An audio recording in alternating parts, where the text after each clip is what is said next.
What's going on, good people? Back at it again. Another week in the books. We got another week down. Book 2, chapter 36. Keep cranking them out.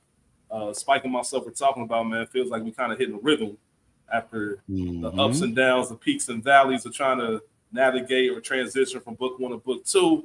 Obviously, I'm your host, Rich, joined by the legend Spike Lou. We got a guest, but before we get there, Spike Lou, how you feeling, man? Feeling good, man. Glad to get this going. Excited to hear from the guests, man, and build and have some good conversations. What about you, my brother? How you feeling? I can't complain, man. It's been a good week, good smooth week. And that's kind of I haven't had one of these in a while. Like nothing too crazy, nothing too bad, just smooth sailing. And we scare me, man. And we scare me because I be wondering what the fuck around the corner. Yeah, what's coming? What's coming? Hey, man, good. Yeah, it can be a 50-50 chance. Ain't nothing bad. Like I said, when bad things happen, then it's like, I bet the good coming. It's when things get too good. But see, that's the mindset. Right. We got to make sure every day deserves to be a good day, man. I remember I was an intern, man, and I was at 19 for the gas and electric company back home, and worked with this dude, older dude. How you feeling today? Every day above ground is a good day. I kind of adopted it because I'm like, I saw a quote, if you think today's a bad day, try missing one. Right. You know what? That's a good one. That's kind of all you need. That's all you need to really stay focused. But we're not by ourselves, man. We mentioned we have a guest, Chi-Town Stepper, joined by the good brother Q, hailing from the Windy City. Now, how you feeling, Q? I'm doing good, man. I can't complain, man. Week off from the gig, so I'm on little week off staycation, doing some stuff around the house, cleaning a lot of stuff up. I ain't mad at that, man. How are you from Chicago? Born and raised? Yeah, born and raised, man. What side of Chicago? I didn't live everywhere, but I was born mainly on the west side. I spent a couple years as a kid on the north side, and now I'm mainly south side. Got it. My first time in Chicago was last year. Shit was fire. It's a dope ass city, man. Yeah, really indeed. Like I said, I think sometimes you watch the news, it kind of get a bad rap. But living here, you just know how to maneuver a little bit better. Stay away from them. Yeah, you know what I'm saying. Like every city, I always said it, man. Chicago is one of those places I love to visit. Yeah, I just love being in Chicago. I love going. It was at the time when I went to Chicago, it was the largest city I'd ever been in. I had never been in New York at that time, so I never forget being downtown and just walking and just seeing buildings, like just keep going and going and going. And then as I got more acquainted with it, of course, just find some hidden gems, get away from the local stuff, and find a lot of the stuff that people know, man. So shout out to Chicago, man. I think it's a dope town, dope city. My only complaint was I got my arrows the wrong way, man. I ain't get it dipped in the sauce. I got to pour it over. You could do either one. You can do either one. Yeah, it's really how you like to do it. Like some people get they order and they get the mouth sauce put on there already, or you can just get the mouth sauce on the side and dip it in there on your own. Gotcha. Okay. Yeah, so it's either or. Like, especially if you don't want to, if you got a long travel after you buy it, you're not trying to eat no soggy heroes. Soggy, that's true. Facts, man. There's a ton of. All right, let me ask you this. This is a Chi-Town question. For those who haven't been to Chicago, you might know about Harold's Chicken, but you might not know there's a lot of Harold's Chickens. So which one?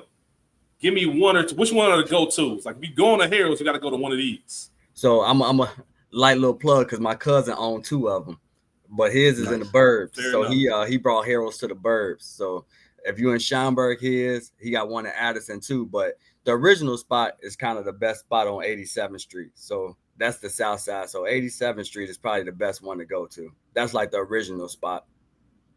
But you don't want to pull up over there too late, though, right? Huh? You don't want to pull up over there too late, though, right? No. You pretty decent over there. Yeah, you pretty decent over there. It's probably like, man, once the creeps come out around midnight, then you don't want to be over there. But yeah, no, it's not that bad of a neighborhood. It's right off the E-way, so it's easy to get there and get back where you're going. Yeah, that's my type of party right there. In and out right there, man. Sure. Spike Lou. What's up?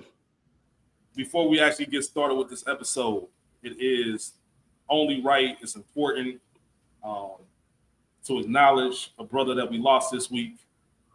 Yes. Which is kind of, I was talking about this on Culture Guard, man, and sometimes you don't know how much something's going to impact you until it happens. But we all know and love Malcolm Jamal Warner, who unfortunately passed away in an accidental drowning this past Monday. We all love him. He was a part of our lives growing up, felt like a family member. But that news was just devastating. It's like it came out of nowhere, and I was like, damn, like Malcolm died? And one thing I appreciated was all the love that he got online from his peers. He just seemed like a real genuine person, a real good-hearted, genuine dude that wanted to leave things better than he found them. And I really hope that he was able to get those flowers in real life because he was a part of the staple show for Black America.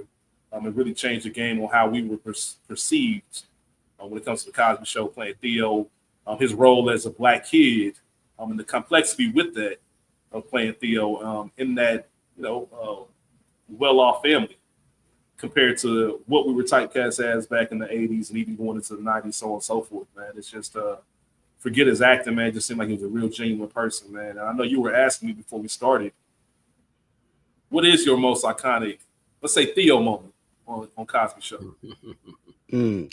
So Theo moment is definitely the Monopoly. When Cliff was trying to tell him he wasn't ready for the real world and he was taking his money from the Monopoly thing. So that's number one Theo moment. Overall, somebody reminded me this on Frames Per Second. We was doing like iconic episode scene. And for some reason, one that always stuck with me was the challenge. when they was doing the tap dancing, and like Cliff got that challenge. That show was that one. I always stop and look at that one. So yeah, those are two for me. What about y'all? Sure. I'm gonna pass to you. Definitely the Gordon Gontrell shirt. That's a staple, and that's one of the dope things that you seen on social media too. Like they had it like it was hung up being retired. Did you see those pictures? So yeah, like definitely that one. The one when they come down the stairs and they singing that Ray Charles Night and Day. Baby. Yeah. Classic. Yeah, Classic scene right there, man. We used to watch that every week, man. Facts, man. Classic, like sitting like must see TV. People really don't understand it ain't from our generation. Like, nigga, this was ain't no streaming it later. Maybe you had a VCR and you taped it, but this was Thursday night at 7. You sitting right here for that, A Different World, and whatever else come after that. Yep. You know, it's funny. I almost hesitated to ask you, Spike. I know you've been outside since you was like 3. So I was like, I don't know. Spike might not even watch the Cosby Show. I don't even know. He might be. That was right before I started going outside. That was right before it. That was right before it. Y'all said some great ones. The one I guess that wasn't said that I'll say is the ear piercing. We tried to hide it. When you try to hide the ear piercing, man, that's just a classic scene, and we all can relate to doing something we had no business doing, and not being ready to face those consequences, trying to hide something. It's one of those valuable lessons. Just the way they went about it, the comedic genius between them, the chemistry. And not even past the Cosby Show, man. The Resident, Malcolm and Eddie, just continue to grow and do things, and he'll be missed, man. Rest in peace, Malcolm Jamal Warner. That's real. That's real. R.I.P. I didn't even realize and that's something else I seen. I don't think I ever watched the show with him and Tracy Ellis Ross. Oh, Read. I ain't never seen that. Read Between the Lines, I think. I didn't realize that. I didn't even remember he did a show with her. Yeah, Rachel was saying it might be like on BET Plus or something like that. Yeah, it came out in the 2010s, if I'm not mistaken. Read Between the Lines. I know from Malcolm and Eddie, one of the funniest things I ever seen on TV is when they I don't know if y'all remember this, but Eddie gave Fred Sanford the theme song. He gave it words. So he was playing the song and started like rapping over it, and it was like Fred Sanford had a son and a truck, but it was going with the theme music. It was hilarious, man. Yeah. I ain't watched that Malcolm and Eddie in a minute, but I do remember watching it all the time when it was on. Read Between the Lines came out in 2011. It's on BET Plus. Okay. So all types of stuff, man. All types of stuff, man. Shout out to Malcolm Jamal Warner. Condolences, prayers, thoughts to his family, loved ones, those who knew him, because it definitely feels like he left a giant hole for everyone. But with that being said, man, I kind of want to get right into it, man, because I'm very curious. This is the first for us here at Another Week in the Books. Q had reached out And we follow each other, should I say. Spike, myself, we all follow each other on social media. And one day you just send a text message, an Instagram message, just saying, hey, man, like, trying to build with y'all. I think it'll be a good conversation. And at first I didn't know, I'm like, hey, man, maybe he is a podcaster, maybe he's trying to do a collab show. And then you just said, nah, I just respect y'all point of view, and I just think it'd be a good convo. So want to open up the floor to you, man, because first and foremost, thank you. We're humbled that you listen, and we're humbled that you appreciate it enough to the point where you want to converse with us. But what made you want to come on the show and talk to us? Can I start somewhere else? Like, how'd you come across it? Well, pretty much, like I'm kind of in that whole little ecosystem that y'all got going on. Mainly Spike, because I started. I first got put on to you when you started coming on the Is the Mic is Still On? So you came on a couple of times on there. And I'm like, okay. But like I like some of the stuff that you were saying, and like I thought you sounded like T.I. Because I didn't. This is before I even seen how you look. This is just strictly off the voice. I'm like, who the hell is this guy? This buddy sound like Rich T.I. just hit me up. Rich just hit me up 2 weeks ago and said that. Cause we put a throwback episode up on deck. And he was like, the accent was thick, man. Just like two. Yeah, so that, and then I think, from you being on there, they kind of I think you plugged it your other joint with the music with Animal Brown. So then I started listening to that. I'm like, okay, this is dope. And then you started kind of getting more into the other stuff with like Dead End Sports and all that. So I'm like, all right, cool. I like that stuff. And then pretty much too. And then once you decided to do the first chapter of Another Week on the Books, I think y'all kind of filled a void that was missing. I think those kind of conversations that y'all have is a lot of the conversations a lot of us don't be having. I don't know if it's because we're afraid to have them. A lot of times when you kick it with your guys, it's just a lot of that. It be some deep stuff sometimes, but a lot of it is really just surface level shit. Motherfuckers don't really want to get deep and be vulnerable or be considered soft when they talking to their guys. So I think y'all kind of, it's balance. Y'all provide a balance that's needed. And that's why I like listening to y'all a lot, because especially like this chapter with the whole accountability part, a lot of us, that's important. And it's important to hold your friends to those standards. Like, hey, if you say you're going to do something, do it. So that's definitely why I rock with y'all podcast and what y'all doing, because it's a lot of stuff that's, gossip, entertainment, and that's cool. But I just think that y'all provide a balance. Like y'all might be one or two podcasts that I listen to that y'all do this, and it's really dope. Because I don't even really like listening to none of those gender war podcasts no more neither, because it's draining. Too much. Yeah, it's too much. So you know what I'm saying? Like some of y'all chapters, it'd be like it speaks to the soul, bro. Thank you, man. That's a hell of a compliment. Incredible, man. I definitely appreciate you for that. It's funny as you were talking, I just thought of something in real time, and we'll get back to the whole how we got here today. But you talked about checking friends or holding friends accountable, should I say? And I was just thinking that this week, I wonder how good we are at that, and if there should be some kind of expectation for it. And the reason I say that is, all of us can be a little bit hypocritical when it comes to that. Like there's just people that we might have known forever and got genuine love for that just do things. Not a bad person, but just have certain characteristics where you just like, hey, like that ain't cool. And if you were anybody else, I'd probably check you on that. Do y'all ever find yourselves in that situation where it's like, man, it's deeper than that? Because sometimes it is deeper than that. It's deeper than just, hey, man, I know that's messed up, but I can't just get rid of this person because of X, Y, and Z. You think it should always be a, nah, bro, if you ain't following these guidelines, these codes, and you out the circle. Do you have any hard lines when it comes to that, Spike? Do you have anything like, hey, if you ain't taking care of your kids, I can't hang with you? Oh, yeah. That's a hard line. That's definitely. If you're getting women, I can't. Yeah, okay, then got you. Yeah, I was thinking about that because I witnessed something and I was just like, hold on, bro, that's some bullshit. I had to say something. Yeah. And I'm like, man, I don't know if a lot of people that I'm witnessing let things slide. That they talk about they want it. If I was ever in this situation, if I seen that and then it happens, Like, hold on, man. If that's your brother, that should be the easy conversation. Mm-hmm. Like, you want some trash right now, bro. Yeah, I got a guy that's he not with the infidelity. So one of my guys, especially if he know your wife or like you bring your girl around him and you do something shicey like that, he'll tell you like, man, I'm not with that. And if your girl come around me, I can't just smile in her face and act like I don't know what you've been doing. So like that's his hard line for when he with us. Like he tell us in a minute, like, yo, I'm not with that, bro. At least if you do that, don't do it around me.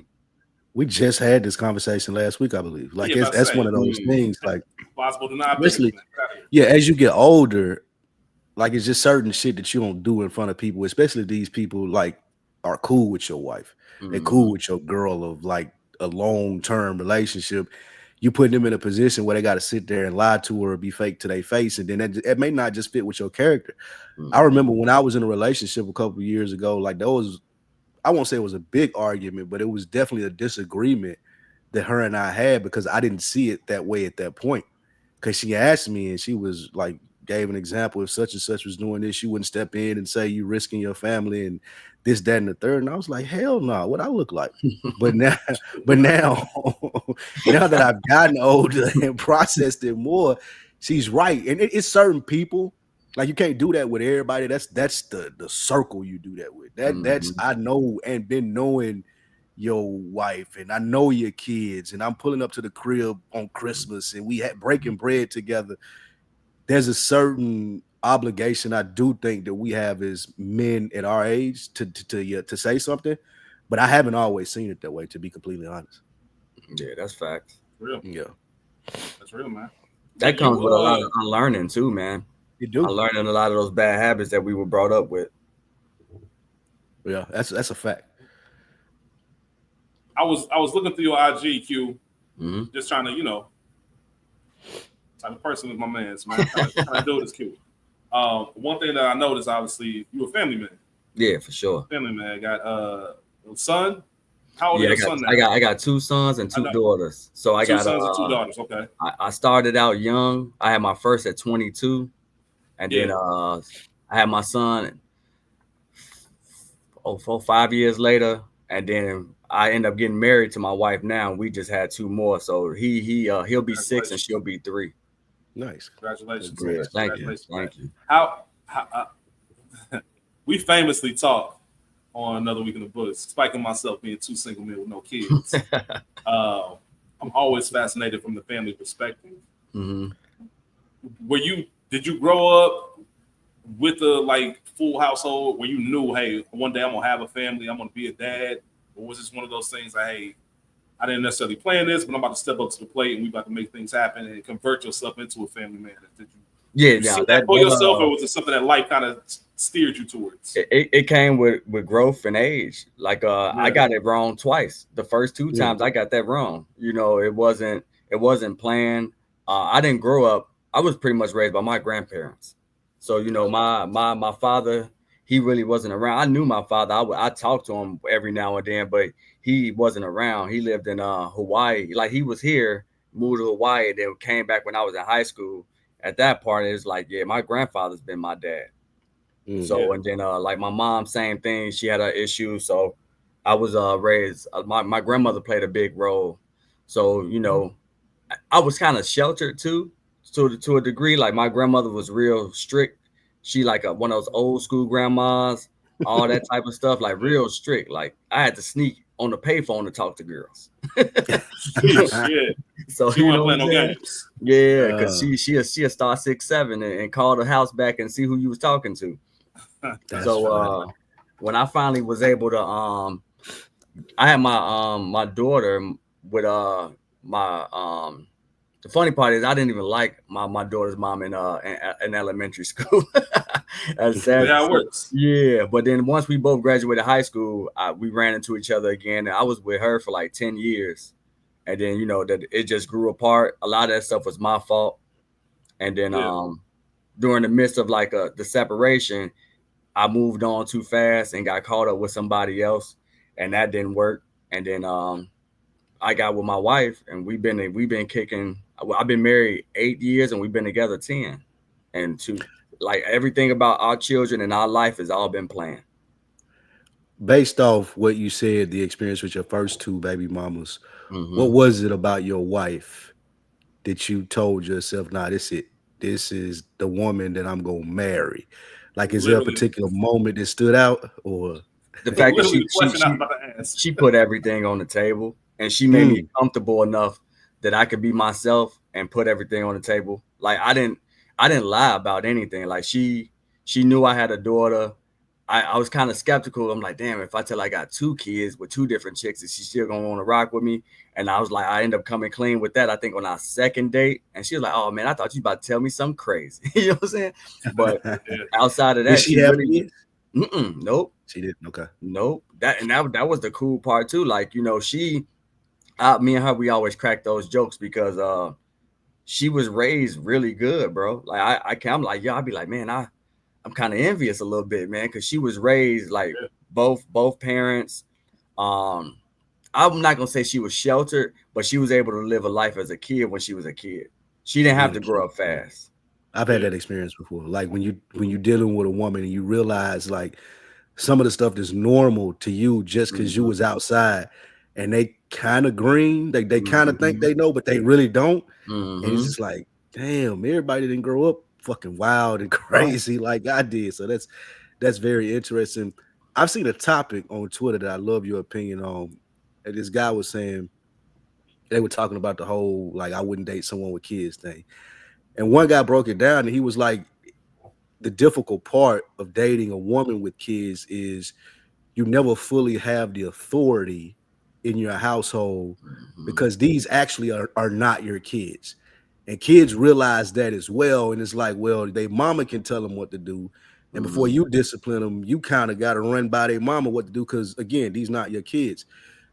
Is that something that you experience like with your wife? Or is it like, nah, nigga, you over my house, what my wife say go, what I say go? Is that something that you had to experience, or were your kids too old for that?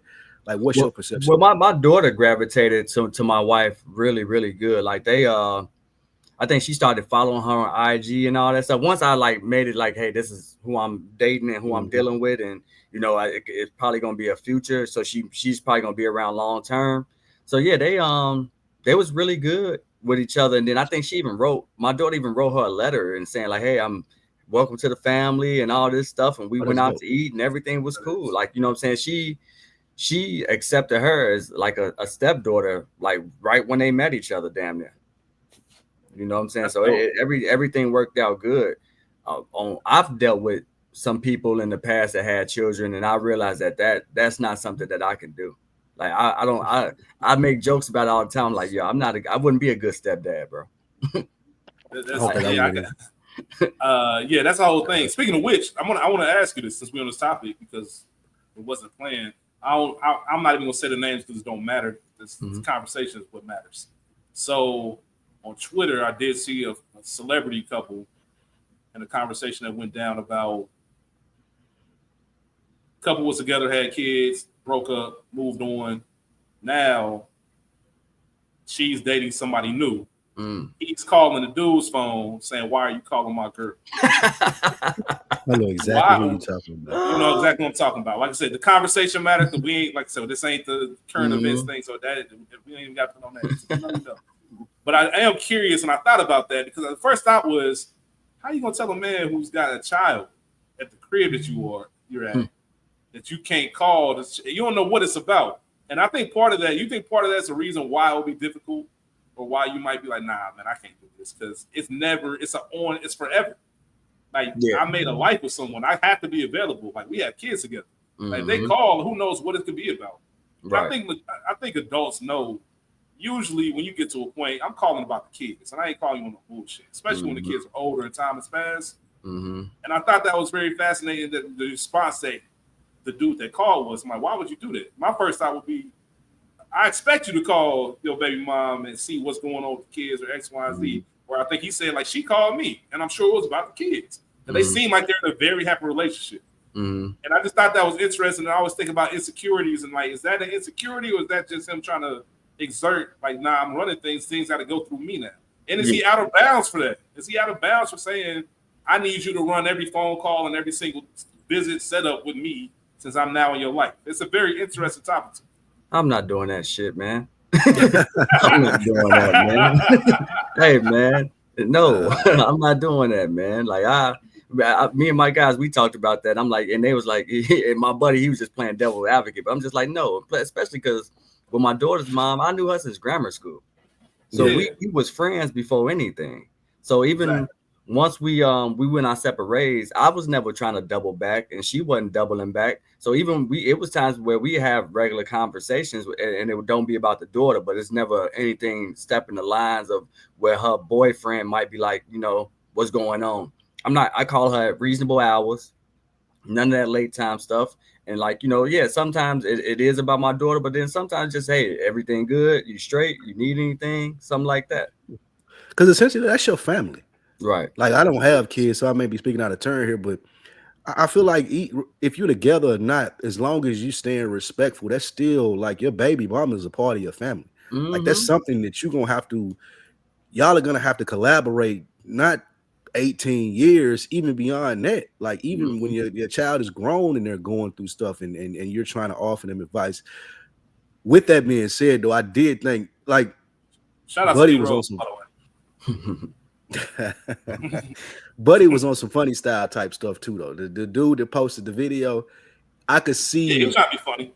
Yeah, I could see someone checking him though and being like, "Hey, bro, you done called like 15 times. Right. Like she ain't hit you back yet." Especially, what makes me think it is because he went to the internet and did this old trying to be funny thing. And like, who you trying to be? Yeah, like, are you trying to be funny with a nigga? I was just gonna say, Rich, you trying to be funny with a nigga that'll fold you up. Like, this is a linebacker in the NFL, bro. Like, stop playing with me. Like, and he thinking, I guess, some street shit going, like, but regardless of all that, I could see the dude who responded and was like, "Hey man, why do you keep calling?" Because it seemed like dude was on some funny style type stuff anyway. We speaking from a respectful standpoint. This my baby mama, like you said. I'm gonna call her at reasonable hours. I can check and see how she's doing, and it ain't gonna get or go to a place that's disrespectful. But he seemed like the type of dude that one that made the video is like, "Oh, I'm finna fuck with them and see how this play out." Like, nah, nigga, you finna get your ass beat. That's what's finna happen, bro. And for real, not for calls. You about to get your ass beat for trying to be funny. Right, that's it. It ain't even the call. It's this video that you're doing. Yeah. Now I gotta see you because you're playing with me. Yeah, that's what I don't like about how things are today. All of this playing and doing all that stuff, that's like, yo, that's wild. Just to get some engagement and clicks, I just can't get with it, bro. I was looking at the video like, why is he doing this? Like, this don't make no sense. That was my first thought. I ain't gonna hold you. The first thought was, why are you posting this to the internet? It was really that. It's like you said something interesting. Yeah, you said something interesting because you mentioned, and I don't know how many people put thought into this. Once again, I don't have kids, but I couldn't imagine having a child with someone and not knowing everything about that. She has a whole other family, a whole other side of a family, right?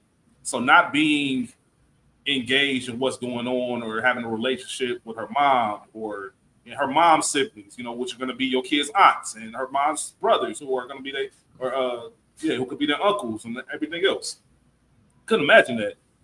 And I'm curious, Q, is that something you had to think about because it sounds like obviously you had a good relationship from elementary school. Is that something you actually plan in your head? Like, hey, here's what's going on. I'm dating someone actively.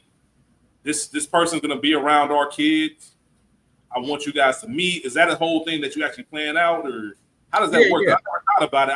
I always think about how I would do it, but given someone who's been in that situation, what's a respectful way and how do you go ahead and go through with that? Yeah, that's exactly what my plan was. Like I said, I knew my daughter's mom. She's respectful. She know how to conduct herself and carry herself really, really well, and stuff like that. Like I said, even for me, I kind of regard something like that too, because since our history go back so far, I wouldn't just let my daughter just meet any random girl I'm dating or introduce her to just a girl, like, you know what I'm saying, her mom into a girl. Like, because even prior to the situation before my wife, she was a little that lady was a firecracker. So when I brought my daughter around her like one time, and then just seeing how she was as a person, I'm like, yo, there's no way I can ever allow you to meet my daughter's mom, because you know what I'm saying? Because, you know, even doing arguments, she would be like, go back to your baby mama, or I would like damn near threaten her without even never meeting her. You know what I'm saying? So at least with my wife, once I seen everything went good with her and my daughter, and I even asked her, are you up to meeting my daughter's name is Keelani. So I'm like, is you up to meeting Keelani's mom? And she said, yeah, I'm fine with that. And then same thing, I reached out to my daughter's mom, asked her the same thing. She said, yeah, I don't have no problem with that. They met each other, brief little conversation, nothing too deep. And yeah, they was cool. And then after that, when my daughter was in high school playing volleyball, we all go to the games. That's fine. We have sometimes if it was a dinner, we went to the dinner. You know what I'm saying? So yeah, it was cool. Yeah, I think that's dope, man, for real. Yeah, like, that's really is. And really, if I'm being honest, I think that happens more times than not.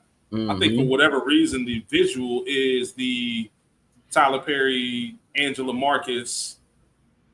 Every time I see your baby mama, we gonna fight type of situation. I'm like, I doubt that happens. I think there are a lot more functional blended families, or however you want to call it, that we actually get credit for. Yeah, it's communication and respect, bro. That's really all it is. Communication and respect, especially if both people are like, even if I would hope she would have those same boundaries if she was single too. But unfortunately for me, she also got a boyfriend herself, so she don't need to be, trying to dibble in my relationship or nothing like that. So she busy over there. Facts. Good point. I'm gonna open up a little bit just because one of the things Spike kind of touched on it. I said I was going to ask the same question. But one thing about me is I don't think we grow up knowing we're taught the facade of like Disney love and things like that. And there's always this thing of, you're going to know when that person's there. I know a lot of people actually who are married today who said, like, we had somebody on the show. Like, first time I saw her, first time I met her, I knew that was going to be my wife. And I also know people who were, I just happened to choose this. Like, it wasn't a certain feeling. It was just, I was dating this person and I said, what would happen if I give this a shot? And they happily together and happily married. But I've seen both sides of the story, and I'm curious. One thing I struggle with is I've always been relying on that now. When you know. You're going to get that gut feeling. You're going to have, I always saw myself as being one of the people that are, hey, this is it.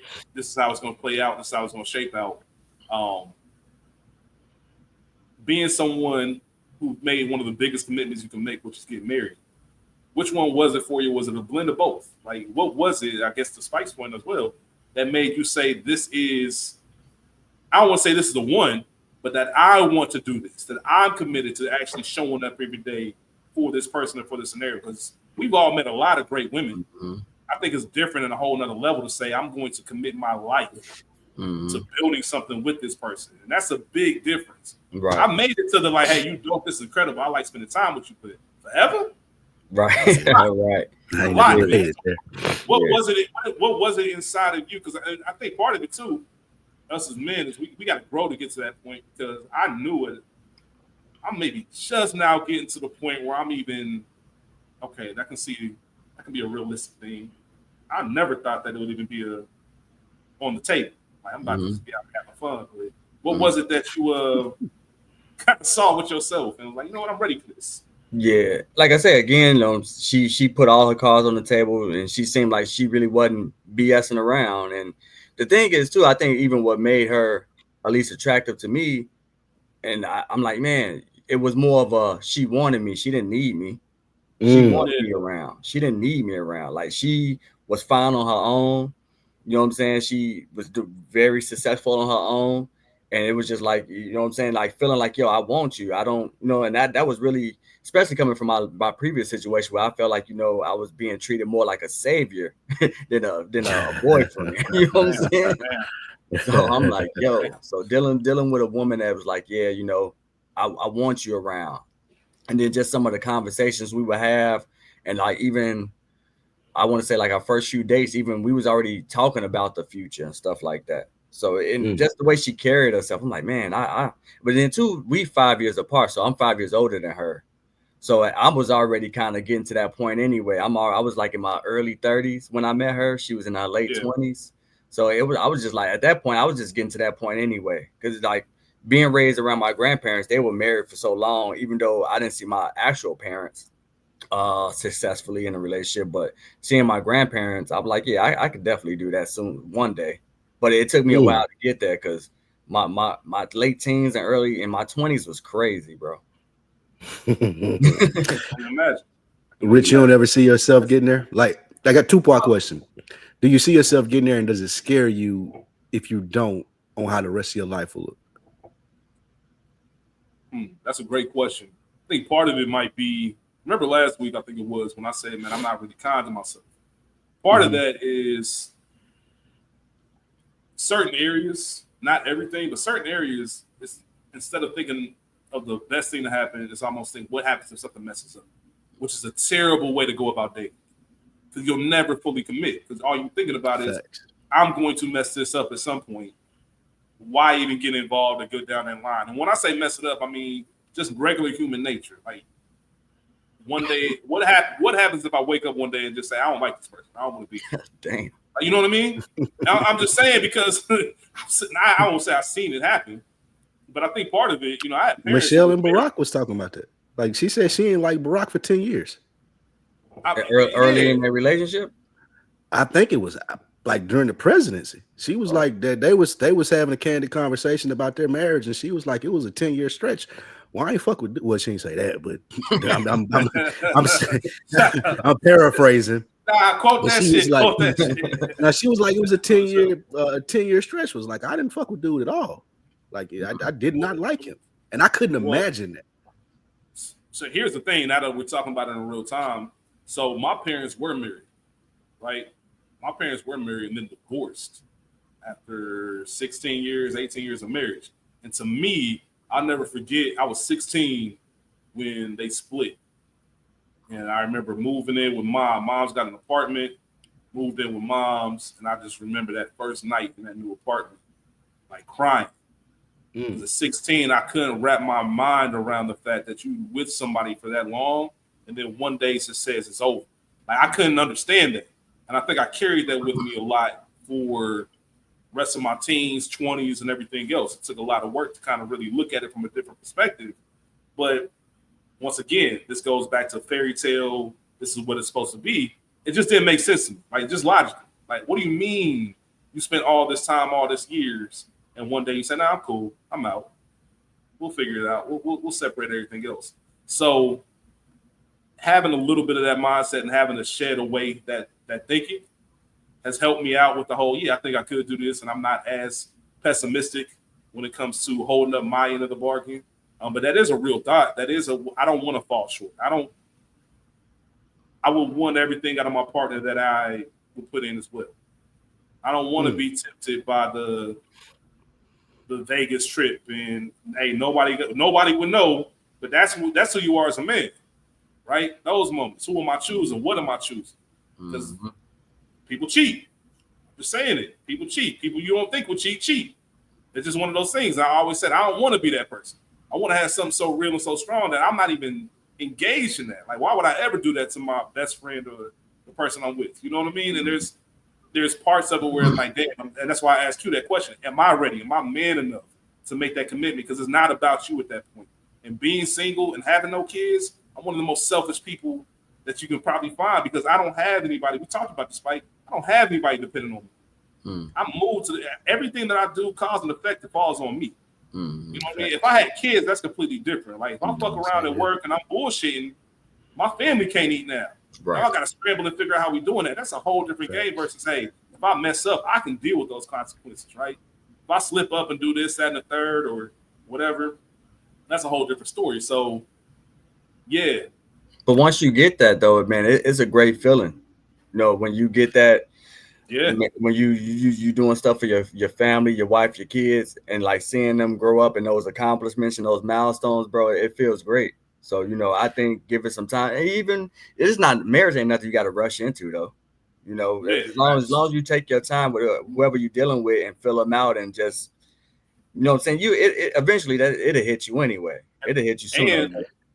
And just to piggyback real quick, Spike, my pops, he would always tell me, man, he's like, hey, even after you got divorced, like, you should get married. Like, you should get married at least one time. Like, it's one of those experiences that your dad told you that? You a better, absolutely. He also told me this. He said, he also told me I got married at 32. I could have waited till 42 when I should have waited till 52. Legitimately what he told me. He said, don't rush into it.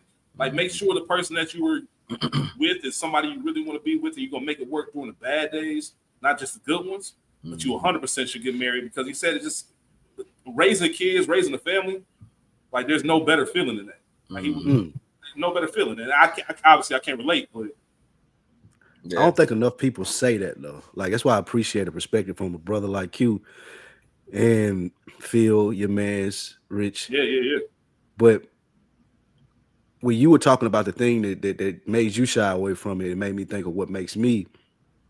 And one of the main things, and I'm not going to throw anybody under the bus, but I don't know anybody that reports back to me that they happily married.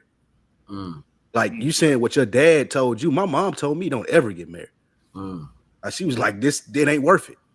And she, like, if you look from 1,000 feet up, you were all like, oh, that's great. You got a great family, and I'm sure you're enjoying that.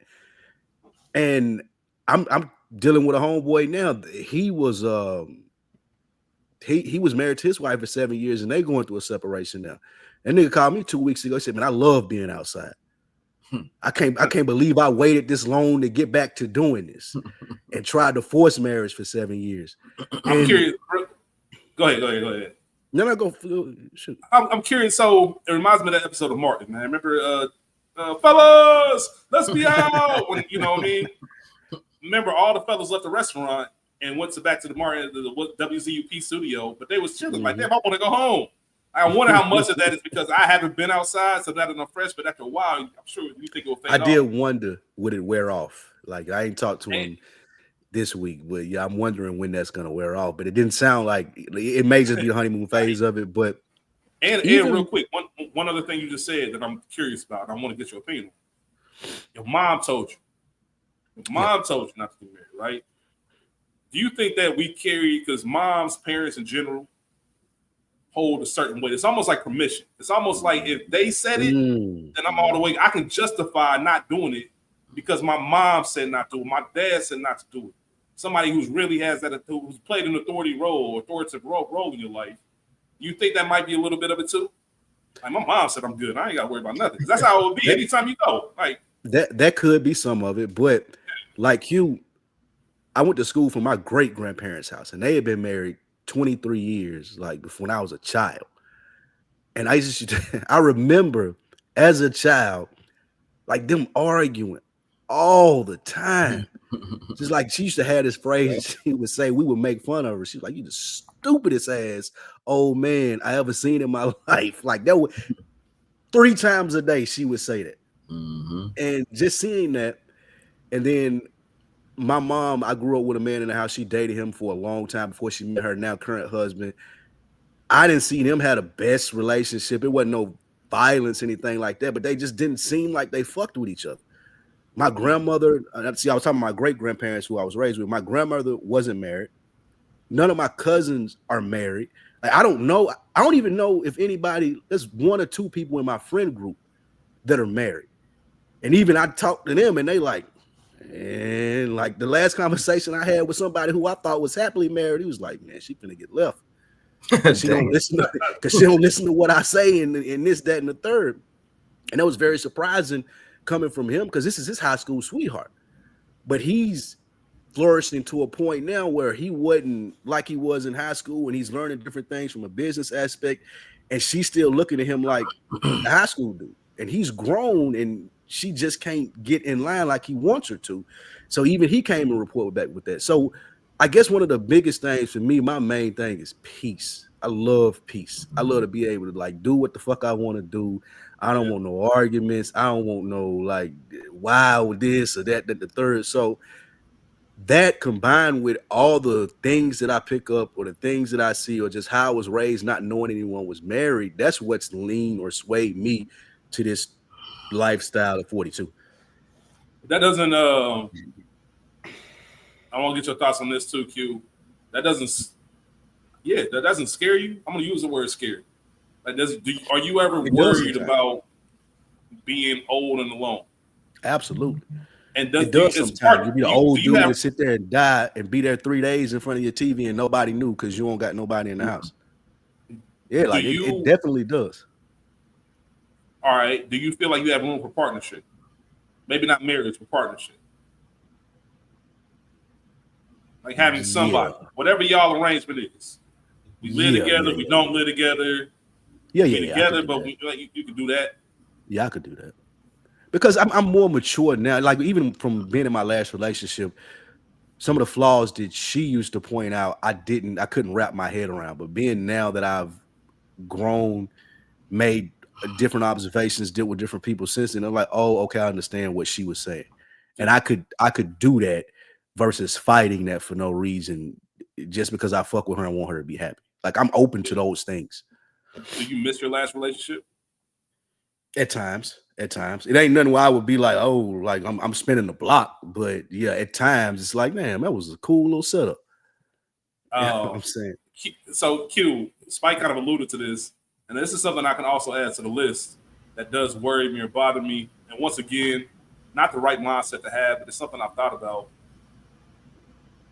Growing apart is something that I really was like, damn, like I'm scared of that happening too. Being with someone for so long, and either me or her not being able to appreciate who that person is or becoming. Because you're not supposed to be who you are at 28 that you were at 18, 38 to 28, so on and so forth. I think that's a tricky tightrope walk that people can make as far as making sure that they can grow with one another, don't grow apart, or I'm so much of a different person that you don't even fit my life anymore. Mm-hmm. Do you feel like that's overthinking, or do you feel like you have to be a lot more intentional with the day-to-day and pouring into your relationship? Yeah, I think it's the day-to-day, and you got to communicate and pour into it, because I don't to be honest with you, that whole grow apart stuff with my wife now, it doesn't cross my mind.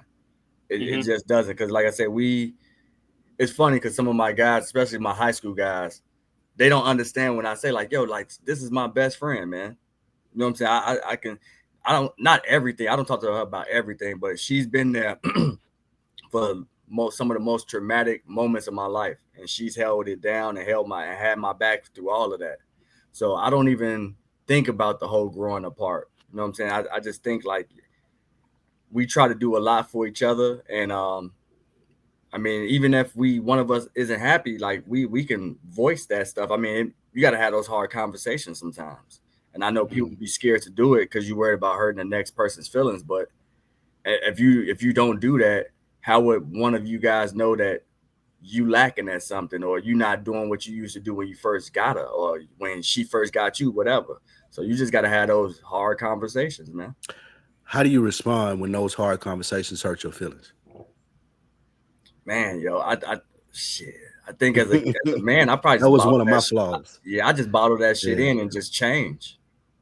You know what I'm saying? Like you got to be able to admit when you're wrong, and that's a lot of us probably don't do that. So if she's saying something, even if I don't acknowledge it that day, the next day I'd be like, yeah, you're right. I'm messing up. I gotta do better at that. You're right. You know, so that's pretty much how I take it. I don't always respond that day, because it'd be like, damn, you know, you got to sit back and really self-analyze yourself and just be like, damn, yeah, she right. I haven't been doing that no more. I haven't been doing this. And then once you realize that, then just work at fixing it. That was one of the harder things for me. That's my bad. I was just gonna say that was one of the harder things for me. That's why I asked. It was like I didn't realize how sensitive because my last relationship was the first long-term relationship. We were dating for like 7 years. And I didn't even realize how sensitive I was until some of those hard conversations come up. And I'm like, damn, that shit hurt my feelings. Like, yeah, like, cause it's like similar to the path you were going down. It's like, oh, I thought that I was doing it.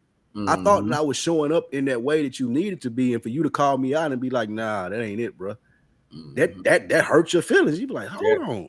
Yeah. So, yeah.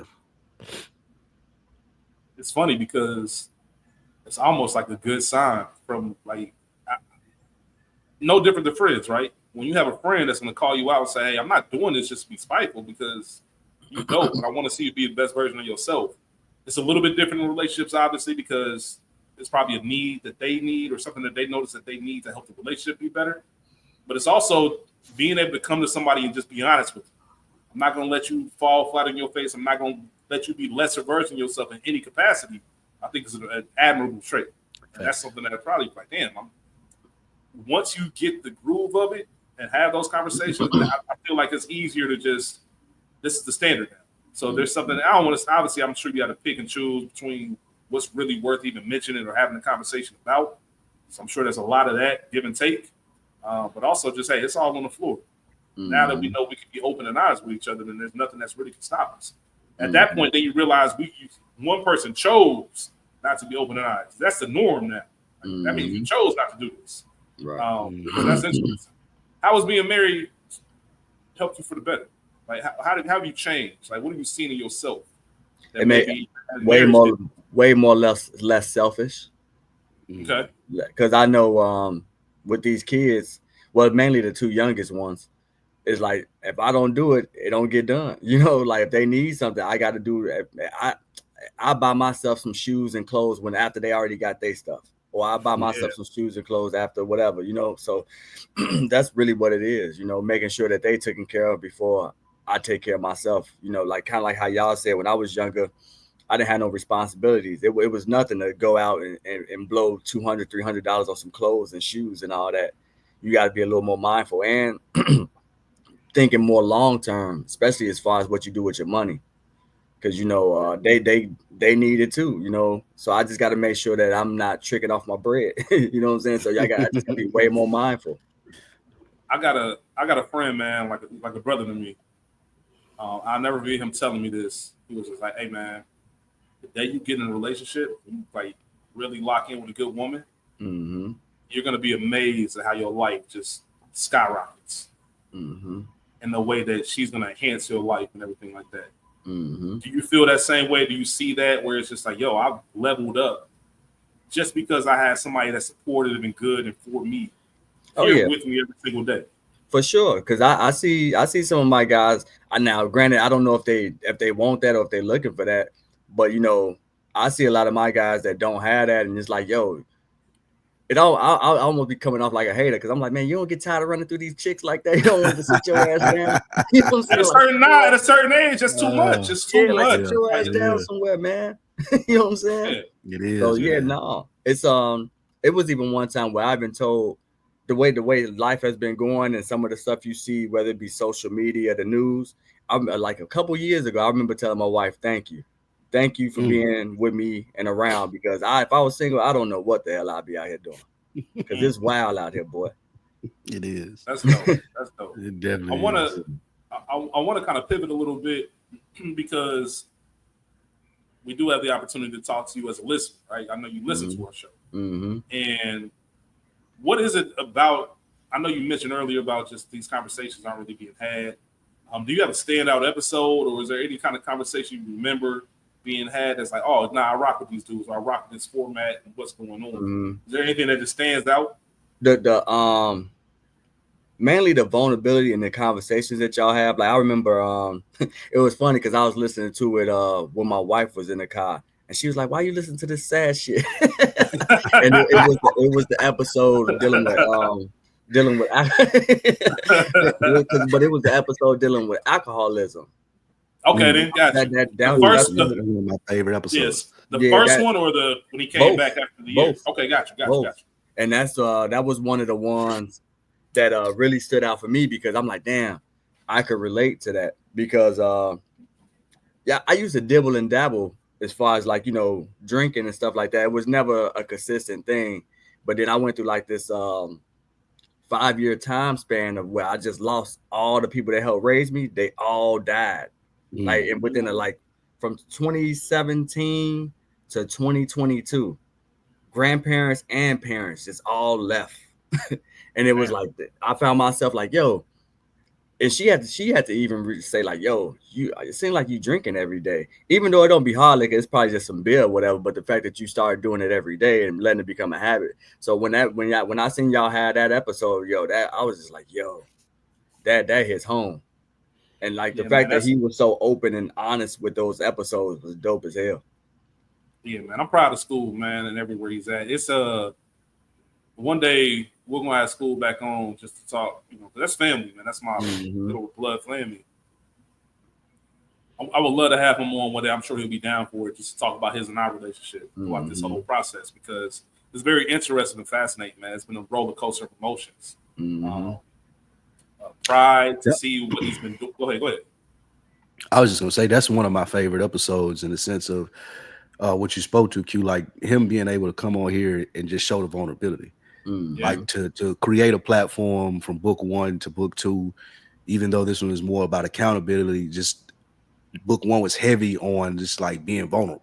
Like I had friends that I hadn't talked to in years reach out to me listening to book 1, like, damn, I didn't know this about you. I never thought about this or how we grew up this way. And it's made our relationship stronger. So to build a platform where somebody like School can come on and be like, now, you know what? I want to share this story. And to hear you say that it resonated and like people took that to heart, that means a lot as far as what we are looking to accomplish. So thank you for that. I definitely appreciate it.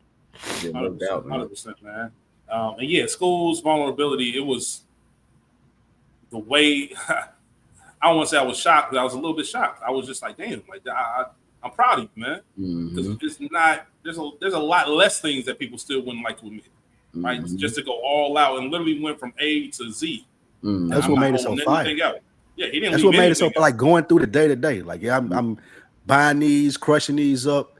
Now I can't get them. No, like it was fascinating to listen to with so much vulnerability and being like, yeah, this is how it was, and. There are things like that from when I was outside and we were growing up that we just had total disregard for what we had going on in our future. Like that I could relate to that. Just being like, we used to do this shit, similar shit every day. You know what I'm saying? Like you just outside bullshitting and you never really even thought about it. Now, one of my homeboys, he sent me a DM because I posted something on Instagram. He was like, Lou, because we grew up together around the neighborhood. And he was like, bro, one thing I never thought about was being this age. Like I always used to think about when I was young, how I would be as an old man, like a grandpa, player, whatever it may be, pulling up as the fresh old nigga. But that 37 to 48 range, nobody really talks about that for us. It's like what that looks like. And how you got to deal with being like becoming older, niggas starting to calling you Unc now. You like what? Nigga? Unc? Like, you know what I'm saying? People calling you sir and shit. And as a 16-year-old, as a 22-year-old, as a 30-year-old, you don't really think about that. But once you get past 38, like it ain't, the conversation ain't never really had about what that looked like amongst black men. And I'm glad that we get to do that more. It's funny you say that because the one thing you don't know when you're younger is that getting older ain't what you think it is. Like when you're 16, you meet somebody who's 40, 45, you're like, damn. And then you get to close to that age, you're like, nah, I still feel like the 16-year-old me. I remember that person. I remember it like it was yesterday. Like I'm still the same person. I've grown and I've matured and I've gotten better in different areas. But it feels like it was yesterday, so much to the point where I don't really see too much of a gap between 16 and 40. You think it's so far away, and then you wake up and it's right there. And the other perception is different. And you're right, Spike. We don't have anything or didn't have anything to tell us what it's like to be a generation removed. You spend your entire life being either the next generation or the generation. And then one day out of nowhere, you the old nigga. and you don't feel it. You don't feel it. What?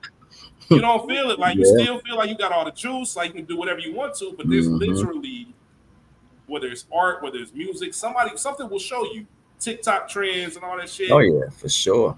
Background noise. People call me with background noise, man. Hey, get off my line, bro. Like I ain't got going out past 10 p.m. You see a young nigga with a hoodie on. You like, what the fuck is going on? Like that little shit. Like that's 100 degrees. That's when I feel the oldest. Walking through the mall and like the young nigga got the hoodie on. I'm like, bro, it's July. I know you hot. I'm hot. Nigga, I got a t-shirt on. Like that's when I feel the oldest. And it's like that's just a generational thing that we never thought about. Like you're not prepared for that. Like we talk to the niggas that are a couple years older than us when we're younger, and then when we're older, we talk to the niggas that are younger than us, but we really never really have conversations with the unks. Like, you know what I'm saying? Do you ever feel any kind of desire, and this for both of y'all, to connect to younger generations, or is it one of those like, oh, that's for them, and I'm just with myself? Because I don't, and I'm a big reach back, and like I like to give back, and I feel you.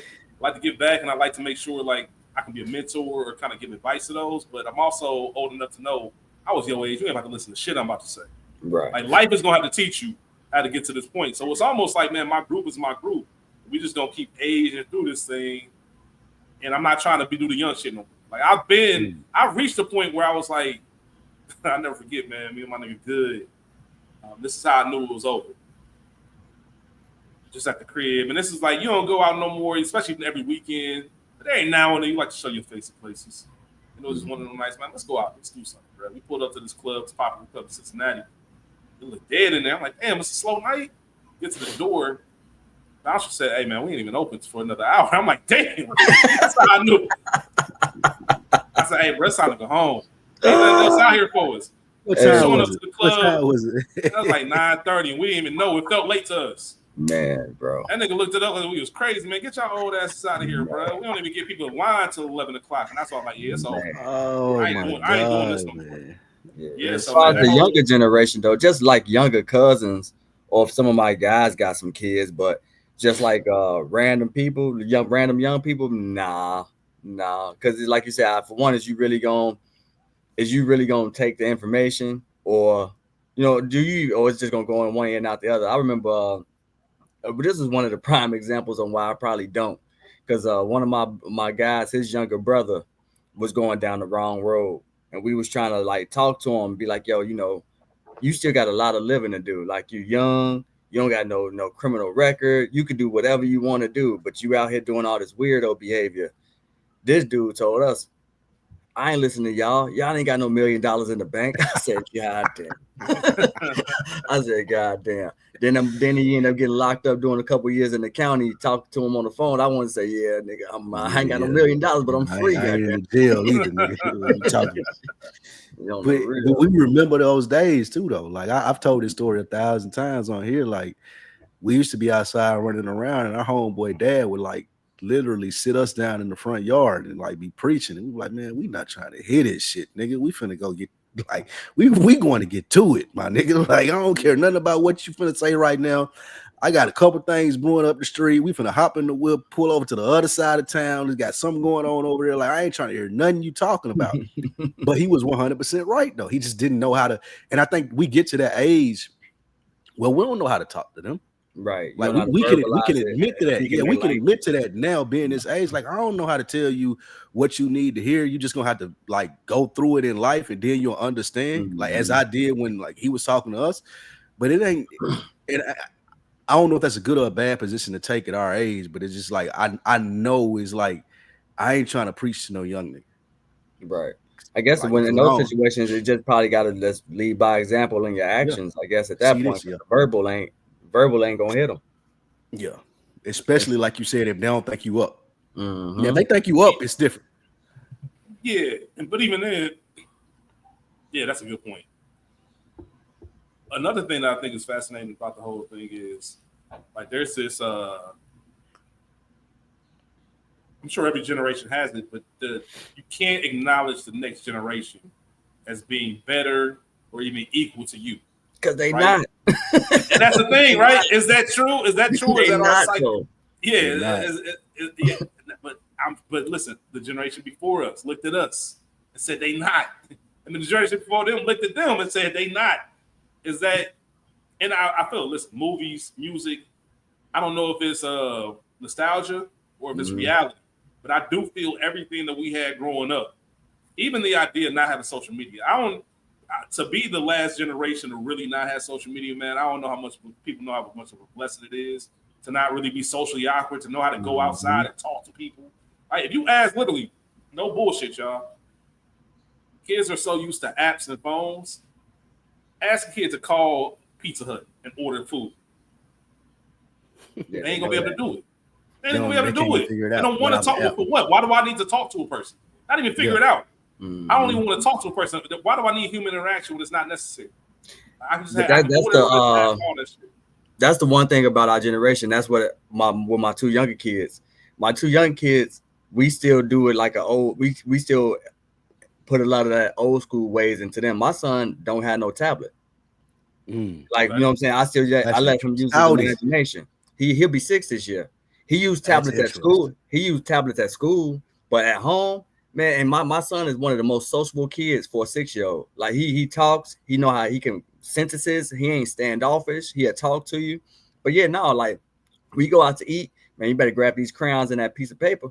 You know what I'm saying? But yeah, no. Right now, none of that. Like the TV, a little bit, yeah. But like as far as like anything that can like just make him like not want to be sociable, I think I might give that to him maybe like closer to 3rd, 4th grade or something, but not right now.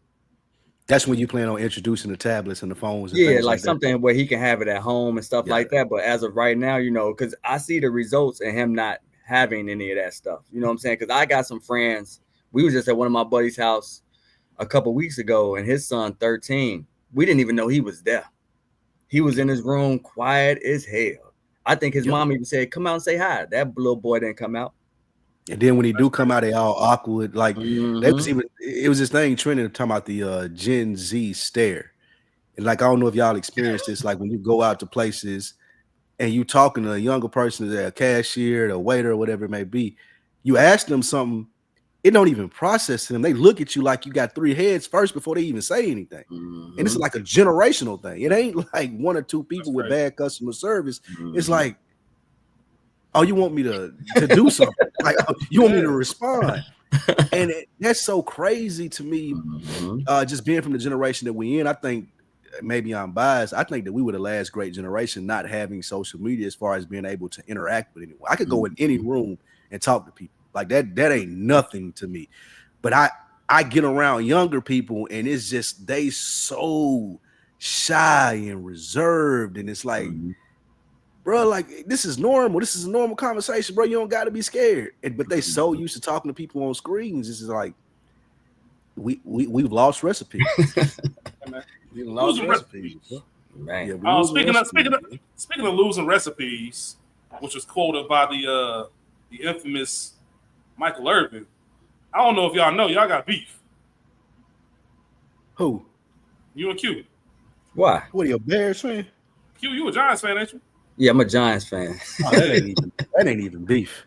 Yeah, I'm a Giants. I'm a Giants fan. I don't root against the Bears. I still root for the Bears, but yeah, I became a Giants fan due to Tecmo Bowl. Lawrence Taylor. Yeah, but then too, when you used to get those family get-togethers, a lot of the good teams was already gone. So I'm like, all right, who else can I pick? And I just rock with them because I knew who Lawrence Taylor was. And he was unstoppable on Tecmo Bowl. That's all, like that became. I wore 56 in Little League playing Tecmo Bowl and Lawrence Taylor. Yeah, you know I'm a Cowboys fan. I know. I don't know why, but yeah, I know. We don't even consider y'all a threat, though. It's fine. We'll get back there one day, man. I don't know when, but we'll get back there. I'm not expecting much from them this season, but I don't think they'll be as bad as they was last year. I think y'all gonna be better than the Redskins this season. I think the Redskins gonna take a dip. I think y'all will finish 2nd or 3rd, to be honest. I think the Bengals gonna win the Super Bowl and Joe Burrow gonna win MVP. You might well package that up, man. You might Joe Burrow make it to week 6. Not in that. If you even make it to week 7, what's going on with y'all? Y'all can't even sign y'all players. Right. You got your man's out. Is Joe out there? It's Jamar out there. It's T out there. We good. Is your offensive line out there? Right. Yeah, they good, man. Dylan Fairchild looking good, man. On rookie. He been starting the past 2 days at left guard. Y'all wasted the first round. AFC pick. Too tough, man. Yeah, y'all wasted the first round pick. This nigga not even finna sign with y'all. Y'all forgot. Y'all might. All right, everybody forget how good. Y'all window partially closed, man. Y'all window partially closed. You maybe in another 3 or 4 years, y'all be back at it. Right. Once y'all get another defense. Tom sent this year. I can't wait to come back to this in February. So you know what though?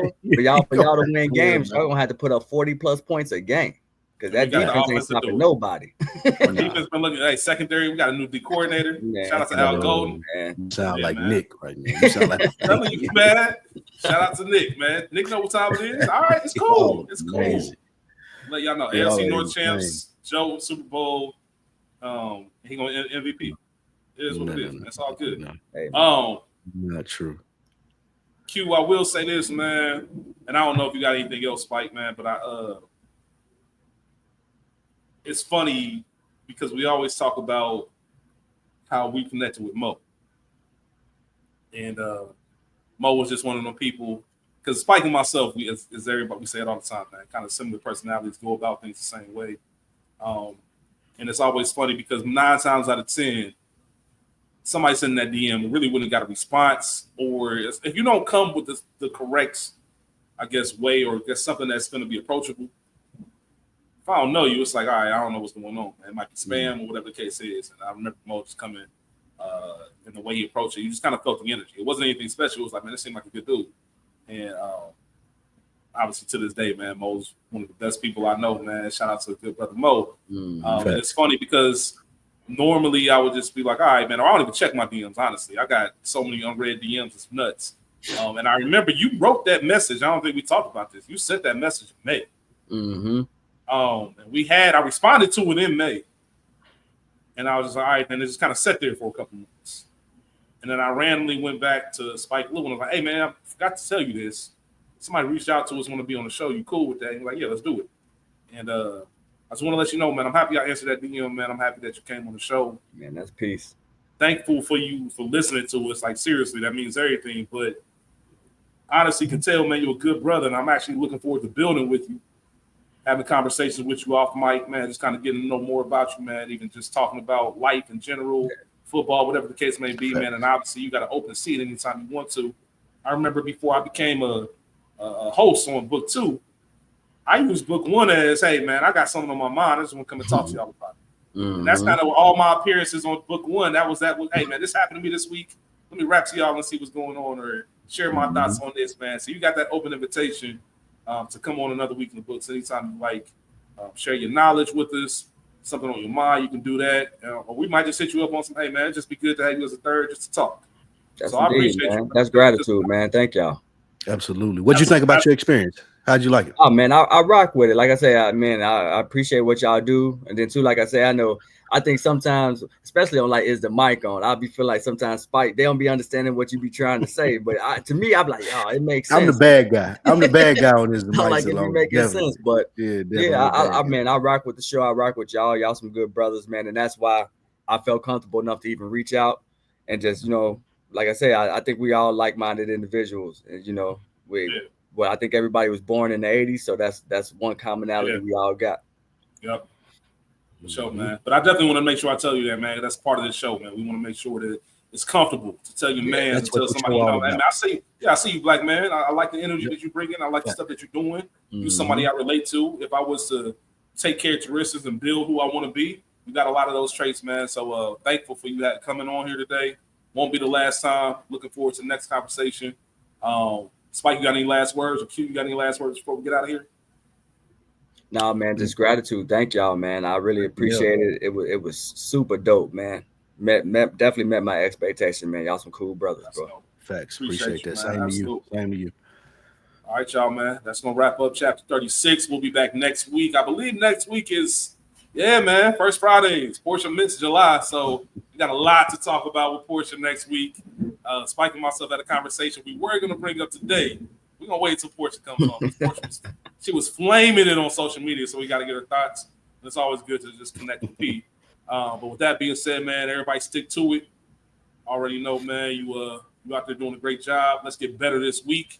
We'll catch y'all next week. Peace. Peace. Peace.